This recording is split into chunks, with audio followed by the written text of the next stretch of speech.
Yo, what's going on, guys? It's Houston Sports Talk back in another video today, and the Texans take a tough loss to the Jacksonville Jaguars, and lose 31-3. And when I was talking to my pregame last night, or my preview, I said that the reason why I was not 100% sure how the Texans would come out and play is because the Texans, you've seen them play good the last 3 games.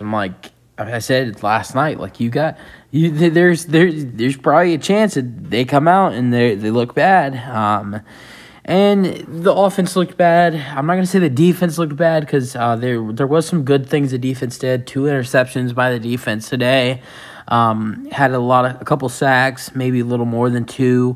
A lot of tackles for loss. I thought the defense could have done a little better. The defense only allowed 24 points because the Jags did score on a defensive touchdown, so the defense only allowed 24 points. So I think that I think that the Texans defense did not do bad at all today. It was an offensive problem.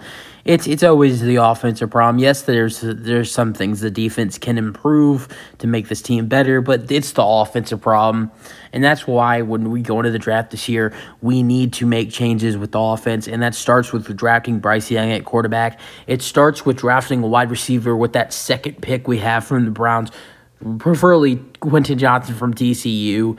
And then in the later rounds 2 and 3, drafting defensive tackles and edges, either if it's defensive tackle or defensive end. That's what makes this team better. Right now, what is the problem with this team is the offense. It is all the offense. A problem that I think was going to be for the Texans was the defense. I thought the defense was going to be really bad. The defense has improved. They go out every single day, every single game, and play so hard. It's unbelievable how good this defense. I'm not gonna say this defense is amazing, but this defense goes out and tries their best every single game and does a good job. And the offense doesn't do shit. So I just think that, going into the offseason, we need to make changes at the offense with quarterback and getting a true number 1 wide receiver. Not disrespect to Brandon Cooks. Sometimes he can't stay healthy. We need to get a true number 1 wide receiver for the future. And then there's 2 good wide receivers around that guy, Quentin Johnson, with Nico Collins and John Mechie. So I think that the Texans need to start by improving the offense, then go to improving the offensive line, then going to improve the defensive tackle, defensive end problem, because the defensive tackle, defensive end problem is why the Texans are giving up so many rushing yards. That's why. That's the only thing that the Texans do bad with defense, is giving up rushing yards. Besides that, the Texans are pretty much good with everything with defense. So in this next game, we say goodbye to this horrible Texans team. I'm not saying the Texans are going to be good next year, but this is going to be a way different team going into the 2023-2024 season. This Texans team next year will have a new quarterback. They should be drafting a new wide receiver, 2 things they needed desperately for their offense. They should improve with their defensive tackle and defensive end struggles. They have a lot of money to spend in free agency. Could be drafting an O-lineman somewhere in the draft. So there's a lot of improvement for the Texans going into the offseason, and just really excited for this season to be over. Let's get in the game. I had to talk a little bit about that, but let's get in the game as we're going to go over there with the scoring summary. Jacksonville scored the first 28 points in the game. Started with a 5-yard run for JaMychal Hasty to make it 7-0. Then a Travis Etienne 62-yard touchdown run to make it 14-0. Then Davis Mills fumbled, 12-yard fumble return for Tyson Campbell to make it 21-0. Then to start the third quarter, Trevor Lawrence and the Jacksonville starters only played one drive of the second half, and it was a Snoop Connor 3-yard touchdown run to make it 28-0. They took out their starters. They're up 28-0. This game means nothing to Jacksonville. They're going up against Tennessee next week to to fight to have the game for the division against Tennessee. So wanted to rest their players like Christian Kirk, Travis Etienne, and Trevor Lawrence. Didn't want anybody to get hurt, or just wanted everybody to rest up for their next week big game against Tennessee.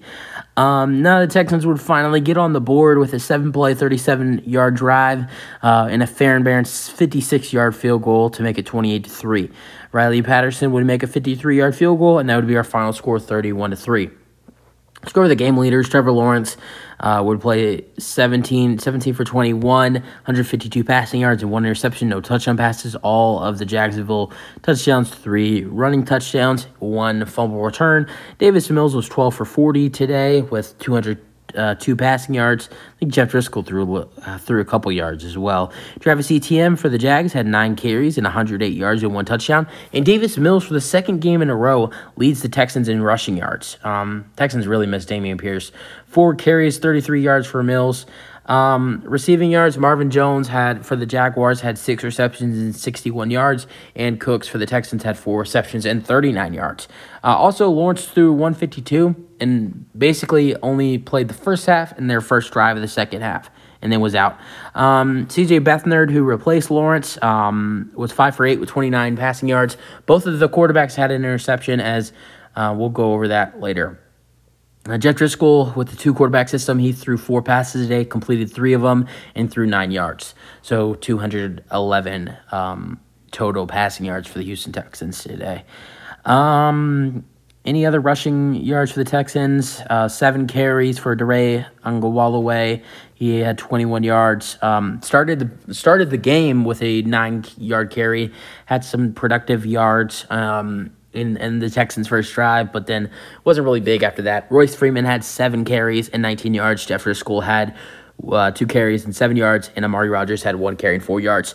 For the Jags, we went over ETM, but JaMychal Hasty had 10 carries, 33 yards, and 1 touchdown, and Snoop Connor had 5 carries, 17 yards, and 1 touchdown. Receiving yards for the Texans, Jordan Akins had 2 receptions and 38 yards. O.J. Howard returned today after missing the last couple games. He was playing because there was no Tegan Guantanaro, or however you say his name. He had 1 reception and 26 yards. Chris Moore had 3 receptions and 21 yards. And Brevin Jordan had 1 reception and 20 yards. Royce Freeman had 3 receptions and 20 yards. Philip Dorsett had 3 receptions and 14 yards. And Rodgers had 2 receptions and 12 yards. For the Jags, ETM had 32 receiving yards. Zay Jones had 24. And Christian Kirk only had 21. Fumbles in this game. Davis Mills lost a fumble. The Tyson Campbell recovered, and that was the only fumble in the game. Jalen Petrie leads the Texans in tackles again with 13. No tackles for loss for the Texans today. They had 8 tackles for loss, 2 sacks. Their 2 sacks was Jerry Hughes and Uncle Kwango again. He gets another sack. 8 tackles for loss. You got Abuna Akongwo with 2. Desmond King with 2. And 1 for Jerry Hughes, 2 for Kurt Heinisch.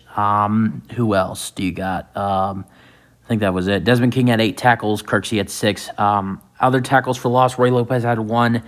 Interceptions, Jalen Petrie and Desmond King both had interceptions. And that was really it. So a struggle for the Texans as they lose today.